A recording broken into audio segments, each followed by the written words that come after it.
Welcome to future vision study centre Salem. UGTRB history மேஜரில் unit 6 தான் நம்ம பார்த்துட்ருக்கோம். தமிழ்நாடு வரலாறு கிபி 1565 முதல் கிபி 2000 வரையிலான இதை நம்ம பார்த்துட்ருக்கோம். இன்னைக்கு நம்ம பார்க்கக்கூடிய டாபிக் திமுக மற்றும் அதிமுக ஆட்சியின் கீழ் தமிழ்நாட்டின் வரலாறு அதான் பார்க்க போகிறோம். இதில் 2 பார்ட் இருக்குது. நம்ம முதல் பார்ட்டில் திமுகவினுடைய ஆட்சியின் கீழ் தமிழ்நாட்டின் வளர்ச்சியை பற்றி நம்ம இன்னைக்கு பார்க்கலாம். திமுக மற்றும் அதிமுக ஆட்சியின் கீழ் தமிழ்நாட்டின் வளர்ச்சி. முதல்ல நம்ம பார்க்க போகிறது திராவிட கழகம். இந்த திராவிடர் கழகம் எப்போ ஆரம்பிக்கப்பட்டது அப்படின்னா 1949 செப்டம்பர் 17 இது தொடங்கி வைக்கப்பட்டது. இந்த தொடக்க விழாவிற்கு தலைமை தாங்கியவர் அப்படின்னா பெத்தம்பாளையம் பழனிசாமி அவர்கள். பெத்தம்பாளையம் பழனிசாமி அவர்கள் தொடங்கி வச்சாங்க. இந்த தொடக்கம் எங்க நடந்தது அப்படின்னா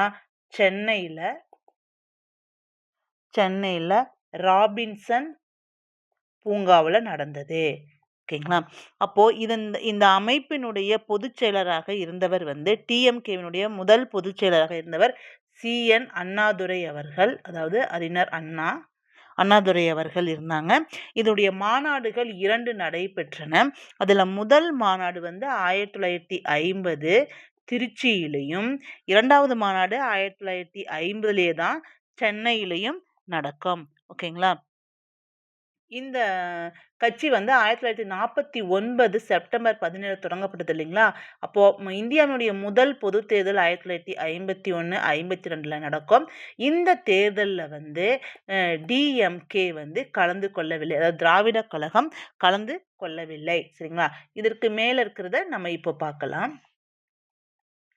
1949ஆம் ஆண்டு அண்ணாதுரை தலைமையிலான அவரது ஆதரவாளர்கள் பலர் அண்ணாதுரை மற்றும் அவரது சில உறுப்பினர்கள் தேர்தல் அரசியலில் பங்கேற்க முடிவு செய்ததை அடுத்து பெரியார் அதற்கு கடுமையான ஆட்சேபனை தெரிவித்ததையும் அடுத்து CN அண்ணாதுரை தலைமையிலான பலர் திராவிட கழகத்திலிருந்து பிரிந்து செல்ல முடிவு செய்தனர். இந்த திராவிடர் கொள்கை அரசியல் ரீதியாகவும் சமூக ரீதியாகவும் திமுக நிர்வாகத்தின் தலைமையில் உச்சத்தை அடைந்தது. துணை கண்ட அரசியல் வரலாற்றில் முன்னால் தாழ்த்தப்பட்ட ஜாதியிடமிருந்து அரசியல் பிரதிநிதித்துவத்தை பெற்ற முதல் தாழ்ந்த இயக்கமாக இருந்தது. இந்த திராவிடர் கழகம் தாழ்த்தப்பட்ட ஜாதியினருடனான பிரதிநிதித்துவத்தை பெற்றுக் கொடுக்கறதுக்காக இது முக்கிய பங்கு வகித்தது. மேலும் இது உயர்ஜாதி குடிமக்களின் தலைமுறை 2 தடவை தலைமுறை குடிமை நிர்வாகத்திடமிருந்தும் ஒரு குறிப்பிடத்தக்க நகர்வாக இருந்தது. இது ஒரு அழகான சமூக தாக்கத்தை ஏற்படுத்தியது. இதன் விளைவாக அதிகரித்த அரசியல் பங்கேற்பு ஏற்பட்டது. அதாவது தாழ்ந்த ஜாதியில் இருந்தவர்களும் அரசியலில் பங்கேற்கக்கூடிய பங்கேற்பு அதிகமாக்கப்பட்டது. இது வளர்ந்து வரும் அடுக்குகளில் பிரதிநிதித்துவத்திற்கு உரியது. குடிமை வாழ்க்கையை வளப்படுத்தியது. பின்னர் பன்முக ஜனநாயகத்தையும் வலுப்படுத்தியது இந்த கழகம். அடுத்தது CN அண்ணாதுரை சகாப்தம் 1949 to 1969. இங்க வரும். CN அண்ணாதுரை கட்சியின் நிறுவனராக இருந்தாங்க. 1957ஆம் ஆண்டு சட்டமன்ற தேர்தலில் அரசியலில் திமுகவின் முதல் முயற்சி கவலையாக இருந்தது. ஏன்னா அதுக்கு முன்னாடி 1951 52 கலந்துக்கல. அதுக்கப்புறம் பொது தேர்தல் 1957 நடக்கும். இதில் கலந்துப்பாங்க. பட் 15 இடங்களில் வென்றாலும் அண்ணாதுரை மற்றும் VR நெடுஞ்செழியன் போன்ற பல முக்கிய தலைவர்கள் தோற்கடிக்கப்பட்டனர். 1962ஆம் ஆண்டு அது ஓரளவு சிறப்பாக செயல்பட்டது. 50 இடங்களை வென்று பிரதான எதிர்க்கட்சியாக மாறியது. அதாவது 3வது தேர்தல் தான் இது ஓரளவுக்கு பெரிய கட்சியா வளர்ந்தது. அடுத்தது இந்த கழகத்தினுடைய போராட்டங்கள் அப்படின்னா இந்தி எதிர்ப்பு போராட்டங்கள். 1949ஆம் ஆண்டு திராவிட கழகத்திலிருந்து பிரிந்த திமுக அதன் தாய் அமைப்பின் இந்தி எதிர்ப்பு கொள்கையை பெற்றது. அதாவது இந்த திராவிட கழகத்திலிருந்து தான் திமுக வந்தது. எப்ப பிரிந்ததுன்னா 1949ல பிரிந்தது. நிறுவனர் சி.என். அண்ணாதுரை 1938, 40 மற்றும் 40க்குள் முழுமையான இந்திய திணிப்பு எதிர்ப்பு போராட்டங்களில் பங்கேற்றார். ஓகேங்களா. ஆனா 1937 தான் ராஜாஜியுடைய ஆட்சியில அதாவது இந்தி வந்து ஒரு மொழி பாடமா கொண்டு வரணும், கட்டாய கல்வியா கொண்டு வரணும்னு சொன்னாங்க. அதுல இருந்து 1938ல பயங்கரமான போராட்டம் நடக்கும். அதுல இருந்து 1967 வரைக்கும் வந்து இந்திய எதிர்ப்பு போராட்டங்கள் பயங்கரமா நடக்கும். ஓகேங்களா. ஜூலை 1953ல் மத்திய அரசு கள்ளக்குடியை டால்மியாபுரம் என்று பெயர் மாற்றுவதற்கு எதிராக திமுக ஒரு போராட்டத்தை தொடங்கியது. நகரத்தின் புதிய பெயர் வடக்கத்தியரால் தென்னிந்தியா சுரண்டப்படுவதை குறிக்கிறது என்று அவர்கள் கூறினார்கள். அதாவது ராமகிருஷ்ண டால்மியாவின் பெயரை பயன்படுத்தி தான் அவங்க பண்ணாங்க. ஓகேங்களா. அதாவது ஃபர்ஸ்ட் அதனுடைய போராட்டம் இந்தி எதிர்ப்பு போராட்டம், 2வது வந்து இந்த கள்ளக்குடியை டால்மியாபுரம் அப்படிங்கிற மாட்டின போராட்டமா இருந்தது. அடுத்தது ஜூலை 15 அன்று கருணாநிதி பின்னர் தமிழக முதல்வர் மற்றும் பிற திமுக உறுப்பினர்கள் டால்மியாபுரம் ரயில் நிலையத்தின் பெயர் பலகையில் இருந்த இந்தி பெயரை அகற்றி தண்டவாளத்தில் போராட்டம் நடத்தினர். போராட்டங்களை தொடர்ந்து காவல்துறையினுடன் ஏற்பட்ட மோதலில் 2 திமுக உறுப்பினர்கள் உயிர்ந்தனர். மேலும் கருணாநிதி மற்றும் கண்ணதாசன் உள்ளிட்ட பலர் கைது செய்யப்பட்ட இந்த போராட்டத்தின் போது தலைவர்கள் கைது செய்யப்பட்டாங்க. 1950கள் முழுவதும் திமுக தனது இந்தி திணிப்பு எதிர்ப்பு கொள்கையை தொடர்ந்தது. மேலும் திராவிட நாடு பிரிவினைவாத கோரிக்கையும் தொடர்ந்தது. இதில் அது முதலில் திராவிட கழகத்தை விட தீவிரமாக இருந்தது. அதாவது திராவிட கழகமும் இந்த தனிநாடு பிரிவினையை கோரியது அப்படின்னு சொல்லலாம். அதாவது தனிநாடு பிரிவினை தென்னிந்தியாவில் இருக்க தமிழ்நாட்டை வந்து தனியா இந்தியாவிலிருந்து பிரிக்கணும் அப்படிங்கிற ஒரு கோரிக்கையே இருந்தது. ஜனவரி 28, 1956 அன்று அண்ணாதுரை, பெரியார் மற்றும் ராஜாஜியுடன் சேர்ந்து ஆங்கிலத்தை அலுவல் மொழியாக தொடர ஒப்புதல் அளித்து தமிழ் கலாச்சார அகாடமி நிறைவேற்றிய தீர்மானத்தில் கையெழுத்திட்டனர். அதாவது ஆங்கிலத்தை வந்து அலுவல் மொழியா இருக்கணும் அப்படிங்கிறதுல வந்து அண்ணாதுரை அவர்கள், பெரியார், ராஜாஜி இவங்க 3 பேரும் கையெழுத்திடுவாங்க. செப்டம்பர் 21, 1957 அன்று இந்தி திணிப்பை எதிர்த்து திமுக இந்தி எதிர்ப்பு மாநாட்டை கூட்டியது. அக்டோபர் 13, 1957 அன்று இந்தி எதிர்ப்பு தினமாக கொண்டாடப்பட்டது. இந்த திமுகவால் அதாவது இந்தி எதிர்ப்பு தினம் தமிழ்நாட்டில் கொண்டாடப்பட்டது எப்படின்னா அக்டோபர் 13, 1957. ஓகேங்களா. ஜூலை 13, 1960 அன்று சென்னை கோடம்பாக்கத்தில் மற்றும் ஒரு திறந்தவெளி இந்தி எதிர்ப்பு மாநாடும் நடைபெற்றது. நவம்பர் 1963ல் சீன இந்திய போர் மற்றும் பிரிவினை எதிர்ப்பு இந்திய அரசியலமைப்பின் 16வது திருத்தம் நிறைவேற்றப்பட்டதை தொடர்ந்து திமுக தனது பிரிவினை கோரிக்கையை கைவிட்டது. அதுல என்ன பண்ணாங்க அப்படின்னா அதாவது இந்திய அரசியலமைப்பினுடைய 16வது திருத்தம் அப்படின்னா பிரிவினை தடை சட்டம் தான். அது பிரிவினை தடை சட்டம். அதாவது இந்தியாவை பிரிவதற்கான வார்த்தைகளையோ அல்லது சொற்களையோ யாரும் பயன்படுத்தக்கூடாது அப்படிங்கிறது தான் அதனுடைய நோக்கமா இருந்தது 16வது திருத்தம். இருப்பினும் 1963ஆம் ஆண்டு அலுவல் மொழிகள் சட்டம் நிறைவேற்றப்பட்டதின் மூலம் இந்தி எதிர்ப்பு நிலைப்பாடு நீடித்தது மற்றும் கடினப்படுத்தப்பட்டது. இந்த இந்தி எதிர்ப்பு போராட்டம் 1965 வரை நடைபெற்றது. இந்தியின் அலுவல் மொழி அந்தஸ்துக்கான தகுதி குறித்த திமுகவின் பார்வை அலுவல் மொழி அந்தஸ்து குறித்த அண்ணாதுரையின் வாதத்தில் பிரதிபலிப்பதாக இருந்தது. அதாவது அவரு கூற்றுப்படி என்ன சொல்லியிருக்காருன்னா நமது தேசிய பறவையை தேர்ந்தெடுக்கும் போது மேன்மையின் கொள்கையை நாம் ஏற்றுக்கொள்ள வேண்டியிருந்ததால் அதாவது அதிகமான பேர்கிட்ட இருந்து நம்ம வந்து அதிகம் அதாவது வாக்கு வைப்பாங்க. அதிகமா எது இருக்கோ அதுதான் மெஜாரிட்டி எது இருக்கோ அதுதான் வந்து ஜெயிக்கும் இல்லைங்களா. அதை தான் ஏற்றுக்குவாங்க இல்லைங்களா. அந்த மாதிரி தான் வந்தது. தேர்வு மயிலின் மீது அல்ல மாறாக பொதுவாக காகத்தின் மீது விழுந்திருக்கும். ஓகேங்களா. இதுதான் அவருடைய கூற்று. அடுத்தது மாநில அரசு உருவாக்கம். 1967ஆம் ஆண்டில் திமுக உருவான 18 ஆண்டுகளுக்கு பிறகும் தேர்தல் அரசியலில் நுழைந்த 10 ஆண்டுகளுக்கு பிறகும் சென்னை மாநிலத்தின் ஆட்சிக்கு வந்தது. அதாவது திமுக பிறந்து 18 ஆண்டுகளுக்கு அப்புறம் தான் ஆட்சிக்கு வந்தது. இது சென்னை மாகாணத்தின் திராவிட சகாப்தத்தை தொடங்கியது.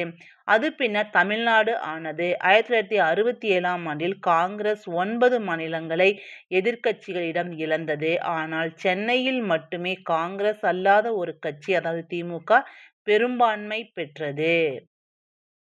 1967ஆம் ஆண்டு தேர்தல் வெற்றி எதிர்க்கட்சி வாக்குகளின் பிளவு ஏற்படுவதை தவிர்ப்பதற்காக காங்கிரஸ் அல்லாத கட்சியிடையே ஒரு தேர்தல் இணைப்பாக அறியப்படுகிறது.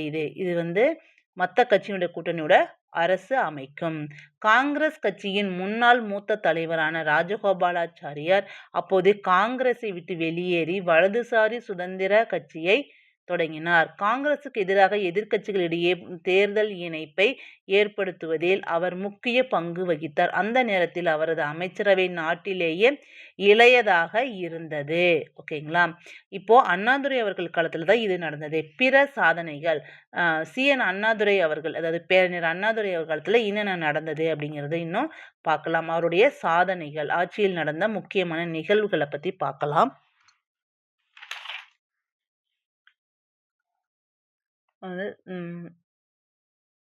நாட்டில் முதன்முதலையாக சுயமரியாதை திருமணங்களை அண்ணாதுரை அவர்கள் சட்டபூர்வமாக்குவார். ஓகேங்களா?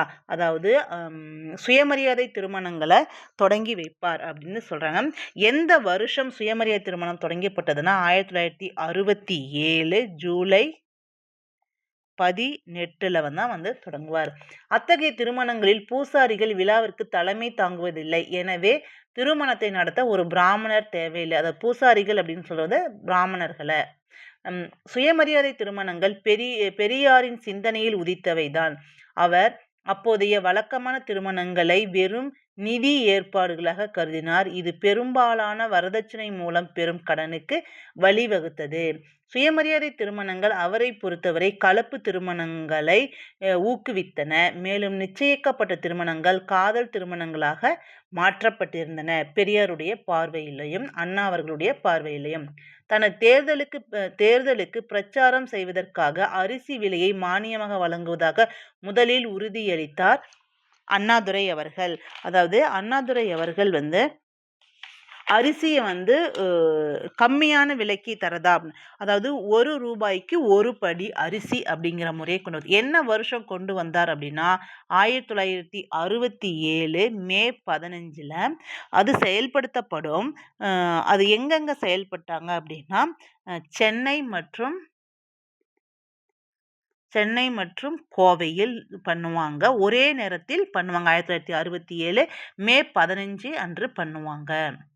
அவர் 1 ரூபாய் அரிசியை வழங்குவதாக உறுதியளித்தார். அதை அவர் ஆரம்பத்தில் அரசாங்கத்திற்கு போது செயல்படுத்தினார். முதல்ல அவர் செயல்படுத்துவார். ஆனால் பின்னர் அதை வாபஸ் பெற வேண்டியிருந்தது. அரிசி செலவுக்காக மானியம் வழங்குவது என்னும் தமிழ்நாட்டின் தேர்தல் வாக்குறுதியாக பயன்படுத்தப்படுகிறது. அண்ணாதுரையின் அரசாங்கமே மெட்ராஸ் மாநிலத்தை தமிழ்நாடு என பெயர் மாற்றியது. எப்போ மாற்றியது? 1969 ஜனவரி 14. பாருங்க, அண்ணாதுரை அவர்களின் ஆட்சியில் 1 படி அரிசி 1 ரூபாய்க்கு கொடுக்கறது எப்போ திட்டம் கொண்டு வரப்பட்டது, எந்தெந்த பிளேஸ்ல கொண்டு வரப்பட்டது, மெட்ராஸ் மாநிலம் தமிழ்நாடுன்னு எப்போ ஆனது, இதெல்லாம் ரொம்ப முக்கியமானது. இந்த பெயர் மாற்றத்தை முதலில் இந்திய நாடாளுமன்றத்தின் மேல் சபையில், அதாவது ராஜ்யசபாவில் மேற்கு வங்கத்தை சேர்ந்த கம்யூனிஸ்ட் எம்பி பூபேஸ் குப்தா முன்வைத்தார். ஆனால் பின்னர் அது தோற்கடிக்கப்பட்டது. அண்ணாதுரை முதலமைச்சராக இருந்தபோது மாநில சட்டமன்றம் மாநிலத்தின் பெயரை மாற்றும் மசோதாவை நிறைவேற்றுவதில் வெற்றி பெற்றது. ஆனா இந்த தமிழ்நாடுங்கிறத மாற்றத்தை முதல்ல ராஜ்யசபாவில் கொண்டு வந்தவர் யாரு அப்படின்னா மேற்கு வங்காளத்தை சேர்ந்த கம்யூனிஸ்ட் எம்பியான பூபேஸ் குப்தா தான். இது ரொம்ப முக்கியம். ஓகேங்களா? அண்ணாதுரை அவர்களின் அரசாங்கம் மற்றொரு முக்கிய சாதனை அப்போதைய பிரபலமான 3 மொழி சூத்திரத்திற்கு பதிலாக 2 மொழி கொள்கையை அறிமுகப்படுத்தியது.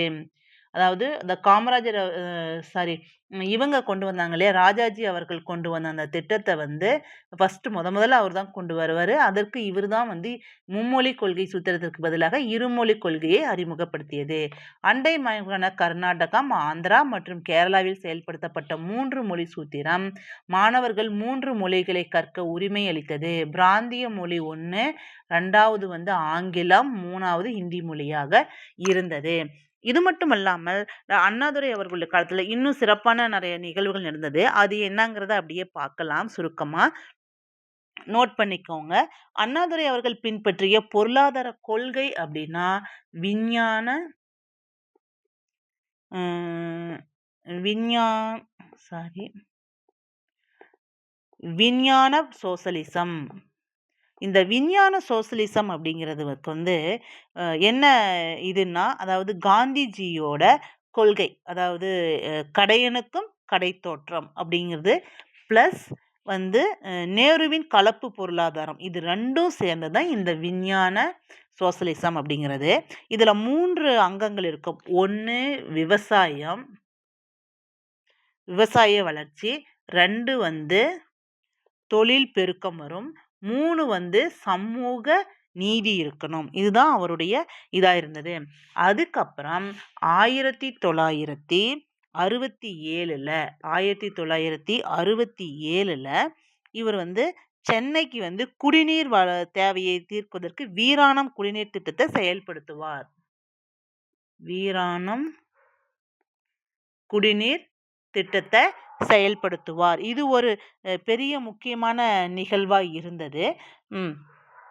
அப்புறம் வந்து விதவை மறுமண உதவி திட்டத்தை கொண்டு வருவார். விதவைகளுக்கு மறுமண உதவி திட்டம் வந்து 1968ல CN அண்ணாதுரை அவர்களால் கொண்டு வரப்பட்டது. இது மட்டுமல்லாமல் இந்த வருஷத்திலேயே கல்லூரிகளில் தமிழ் பயிற்று மொழியாக அறிமுகப்படுத்தப்பட்டது. கல்லூரிகளில் தமிழ் பயிற்று மொழியானது 1968ல CN அண்ணாதுரை அவர்கள் காலத்துல தான் தொடங்கப்பட்டது. அது மட்டும் இல்லாம இவருடைய காலத்துல வந்து இன்னொன்னு இது என்ன அப்படின்னா, அதான் மெட்ராஸ் மாகாணம் வந்து தமிழ்நாடு அப்படின்னு பெயர் மாற்றம் செய்யப்பட்டது. இதற்கு இடையில 1968லேயே தான் வந்து அறிஞர் அண்ணா அவர்களுக்கு புற்றுநோய் தாக்கி யுஎஸ்ஏவில் உள்ள நியூயார்க் மருத்துவமனையில் வந்து அனுமதிப்பாங்க. இவருக்கு சிகிச்சை அளித்த டாக்டர் பேரு தியோடர்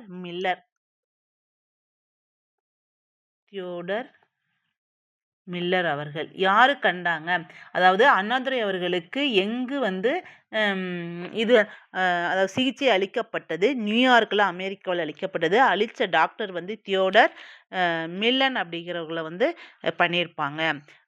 அண்ணாதுரை அவர்களுடைய பொருளாதார கொள்கை வந்து இந்த விஞ்ஞான பொருளாதாரம் அப்படின்னு சொன்னோம் இல்லையா, இந்த பொருளாதார முறையை வந்து அவர் வந்து கொள்கையை வந்து அவருடைய நூலான பணத்தோட்டம் அப்படிங்கிற நூலில் தான் வந்து இதை சொல்லியிருப்பாரு. பணத்தோட்டம் அப்படிங்கிற நூலில் தான் இந்த விஞ்ஞான சோசலிசம் அப்படிங்கிற கொள்கையை வந்து சொல்லியிருப்பாரு. இதெல்லாம் அவருடைய காலத்துல இருந்த முக்கியமான வந்து நிகழ்வா இருக்கும்.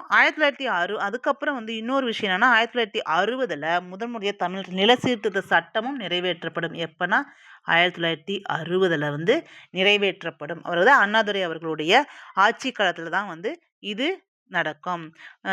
அது மட்டும் அல்லாம இன்னொரு விஷயம் 1971 இதுக்கு அப்புறம் தான் வரும். அதுல வந்து தமிழ்நாடு திட்டக்குழு அமைக்கப்பட்டதும் 1971ல தான். தமிழ்நாடு திட்டக்குழுவும் 1970ல தான் நடைபெறும். இது வந்து இவருடைய காலத்தில் நடந்த முக்கியமான நிகழ்வுகளா இருந்தது. இந்தியாவின் 2வது மிகப்பெரிய துறைமுகம் தான் சென்னை. தென்னிந்தியாவின் பொருளாதார கலாச்சாரத்தின் நுழைவாயில் சென்னை. இது சென்னை பற்றிய முக்கிய இன்னொரு தகவல் வந்து தென்னிந்தியாவின் பொருளாதார கலாச்சார நுழைவாயில் அப்படின்னா சென்னை தான். ஓகேங்களா? சி.என். அண்ணாதுரைய பத்தி இன்னொரு தகவல் என்னன்னா, இவரு வந்து நெறைய நூல்கள எழுதியிருப்பாரு. இவருடைய நூல்கள்ல ரொம்ப சிறப்பு பண்ணது ஆரிய மாலை. ஆரிய மாலை 1943ல வெளியிடுவாரு. பட் வந்து அது வந்து தடை பற்றும். எந்த வருஷம் அப்டின்னா, 1950ல வந்து இந்த நூல வந்து தடை பண்ணிருவாங்க. இதுக்கப்புறம் இவர் வந்து நெறைய ஒரு நூல்கள் என்னது ரோமாபுரி ராணி, கம்பரசம், ஓர் இரவு, சொர்க்கவாசல், வேலைக்காரி இதெல்லாம் அவருடைய நூல் நெறைய இருக்கும். இதுல ஒரு சில வந்து வந்து படமா கூட மாத்திருப்பாங்க. அதுக்கப்புறம் இன்னொரு அவர்களுடைய நூல் வந்து இன்னும் 2 பார்வதி பி.ஏ. அப்படின்னா, ரங்கோன் ராதா அப்படிங்கிற நூல் வந்து புகழ் பெற்றதாக இருக்கும். அதுக்கப்புறம் அண்ணாமலை இவருக்கு வந்து டாக்டர் பட்டம் குடுத்த யுனிவர்சிட்டி எது அப்படின்னா, அண்ணாமலை யுனிவர்சிட்டி. அண்ணாமலை யுனிவர்சிட்டி வந்து அறிஞர் அண்ணாவுக்கு வந்து டாக்டர் பட்டம் குடுப்பாங்க. அதுக்கப்புறம் வந்து அதாவது சப் பாலோர்ஷிப் பட்டம் வந்து வழங்கி கௌரவித்த பல்கலைக்கழகம் எது அப்படின்னா, அமெரிக்காவுல வந்து யாழ் பல்கலைக்கழகம். யாழ் அல்லது ஓர் அப்படின்னு சொல்லுவாங்க. இந்த பல்கலைக்கழகம் தான் வந்து அவருக்கு வந்து அதாவது சப் ஃபாலோஷிப் அப்படிங்கிற ஒரு பட்டத்த வழங்கி இது எந்த பல்கலைக்கழகம் வழங்கியது அண்ணாவிற்கு அப்படின்னு சொல்லலாம். டாக்டர் பட்டம் வழங்கிய பல்கலைக்கழகம் எங்க அப்படின்னு சொல்லலாம். அவருக்கு என்ன நோய் தாக்கி அவர் இறந்தாரு? எங்க அவருக்கு சிகிச்சை அளிக்கப்பட்டது? இதெல்லாம் கூட கேட்கலாம். அப்புறம் இன்னொரு விஷயம் வந்து அறிஞர் அண்ணாவுடைய அமைச்சரவையில வந்து கல்வித்துறை அமைச்சராக இருந்தவர் வந்து நெடுஞ்செழியன் அவர்கள். நெடுஞ்செழியன் அவர்கள் இருந்தாங்க.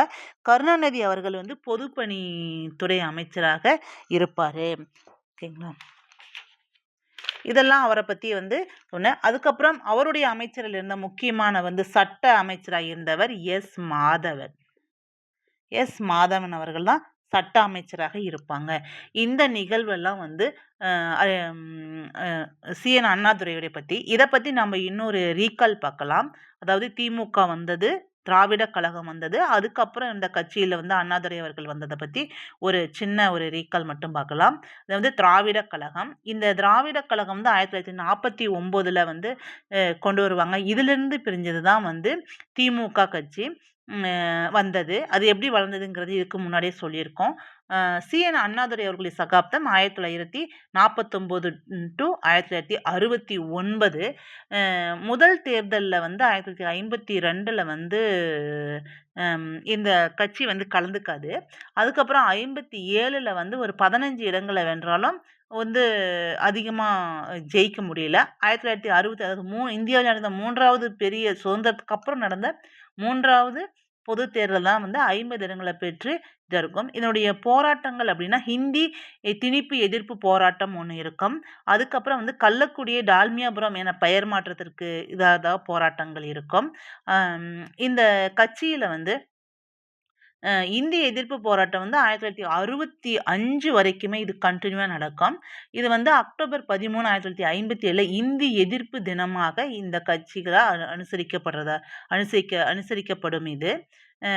இந்த போராட்டத்துல வந்து 2 தமிழர்கள், அதாவது திமுகவுடைய உறுப்பினர்கள் கூட 2 பேர் வந்து இறந்திருப்பாங்க. ஓகேங்களா? மாநில அரசு உருவாக்கம் வந்து 1967ல தான் நடக்கும். இதனுடைய முதல் சிஎம்மா வந்து வருவாங்க. டாக்டர் அண்ணாதுரை அவர்கள் வருவாங்க. அவருடைய சாதனைகள்ல வந்து முக்கியமா ஒண்ணு சுயமரியாதை திருமணங்கள நடத்தியது ஒண்ணு இருக்கும்.